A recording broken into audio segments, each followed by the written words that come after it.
காமராஜருடைய பிறந்த நாளை ஒட்டி நேத்து ஒவ்வொரு கட்சி சார்பாகவும் அவருக்கு மரியாதை செலுத்தியிருந்தாங்க. அதை தொடர்ந்து என்டிகே தலைமை ஒருங்கிணைப்பாளர் சீமான் அவர்களும் மரியாதை செலுத்துறதுக்காக போயிருந்தாரு. ஆனா அந்த இடத்துல ஒரு பயங்கரமான சர்ச்சையா இருக்கு. என்ன அப்படின்னா, மரியாதை செலுத்த போன இடத்துல மரியாதை செலுத்த விடாம கதவை மூடி இருக்காங்க. இதை பத்தி சீமான் அவர்கள் கிட்ட கேட்டப்போ அவர் சொன்ன பதில் என்ன தெரியுமா? என் தாத்தனுக்கு மாலை போட நான் யார்கிட்ட கேட்கணும்? எதற்காக இந்த வேலையை பண்றீங்க? ஏதாவது ஒரு விஷயம் பண்ண போறேன், மரியாதை செலுத்த போறேன் அப்படின்னா தேவையில்லாம மூக்க நுழைச்சு கதவை சாத்துறது, இல்லைன்னா விரட்டி விடுறது, அந்த மாதிரி விஷயத்துலலாம் ஈடுபடுறீங்க.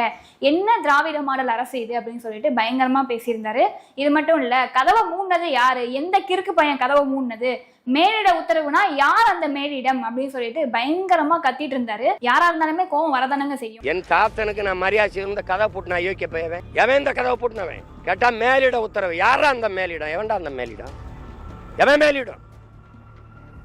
காமராஜருக்கு இங்க இருக்கிற கூட்டத்துக்கும் சம்பந்தம் இருக்கு. கதவை போட்டுறான்னு சொன்ன மேலிடத்துக்கு அவருக்கு என்னடா சம்பந்தம் இருக்கு? யாரா நீ? மரியாதை செலுத்த போன இடத்துல